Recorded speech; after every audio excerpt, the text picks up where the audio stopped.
So we were hiking it was out in Sedona, and it was like a big group of Tai Chi people. So you might imagine there's a bunch of middle-aged and more people. The group wasn't entirely that.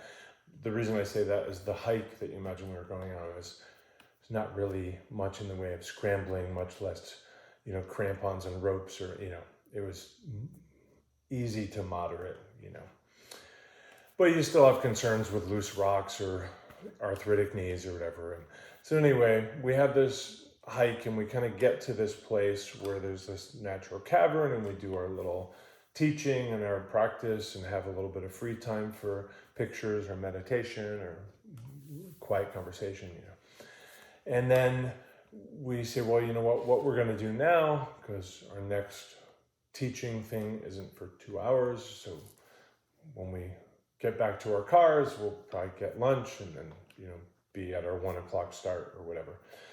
So we said, well, we're going to hike to the top of this feature. So we're in this sort of cavern. And so when you come out, if you just take this upward trail, you end up on top, and then it's like a mesa. You have a nice view, spend a little bit more time, more pictures, whatever. But the hike up is like a little more scrambly, like a little bit where you might need your hand on something, but like really, even if you lose your footing, you're just going to put your knee down or your butt down. You're not falling off a cliff or, so it's not hyper scary. And so I don't think even everybody went, but some of us, let's hike up there. And there might be a few people with a walking stick or something. But I think our total hike was less than a mile, like the total hike of the whole day. Like we're not talking about a lot. And the elevation change, 700 feet or something. Like it's not a big deal. So we kind of come out of the cave and we kind of make our turn and we head up, and the total heading up is, it's another total of 100 yards to get to the top or something, And I happen to be kind of in the front, or maybe at the very front, I don't recall. And there's another kind of senior elder person, Bob, who's, I think the two of us know the route the best, or we were teaching or whatever it was. We were sort of leading, or maybe we suggested, I don't know. And Bob's near the rear, kind of with the people at the back. And I get to this little part where there's like a little bit of a step over it and go up, like a little bit of a crevasse, kind of like no big deal. Your whole body wouldn't fit in it. You might just kind of catch your foot a little.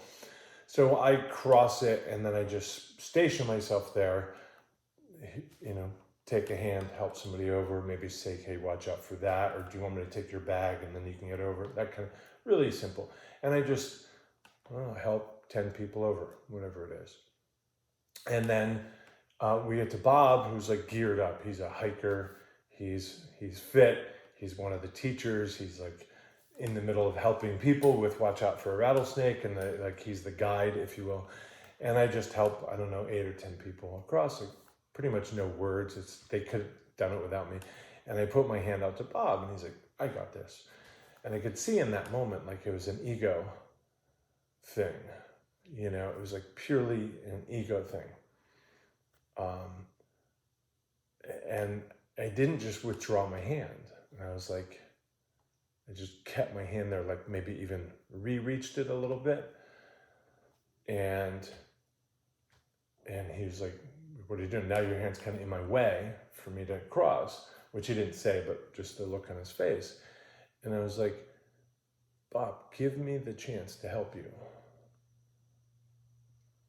Like, I'm not doing this because I think you look too fat to do it, or out of shape, or uncoordinated, or injured, or old, or whatever the thoughts might have been. I'm not offering help because I see you need help. I'm just offering help as a kindness, because it is like a little nicer to have a hand to help you over something, right? But also, like, you're giving me a chance to practice helping by giving me your hand. Like, that's what's happening here. So please help me practice giving help, which I had just done, let's say 10 times in a row. And he it seemed to me pretty quickly made like the hard turn of, I get it. took my hand. So this whole thing took probably 1 second, and he just took my hand. I helped him, not that he needed it. It wasn't like, oh, thank God, or his adrenaline stopped. It's like a tiny little, just kind of nice to get a little boost. And then we went up, we had our thing, and we hiked down. Nobody was hurt. It's not a story of rattlesnakes or falls. And that was the whole story. But I just think it's really important, that lesson of just because we offer help doesn't mean that we saw a need.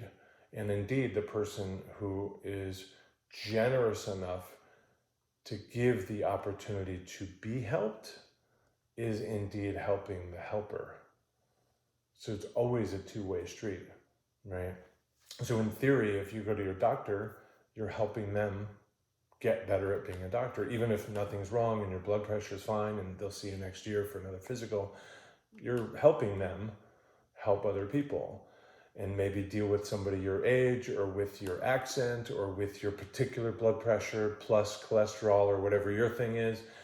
And then, of course, by helping the doctor help people, you're helping other people because the doctor is like a little bit more honed, a little bit more practiced. So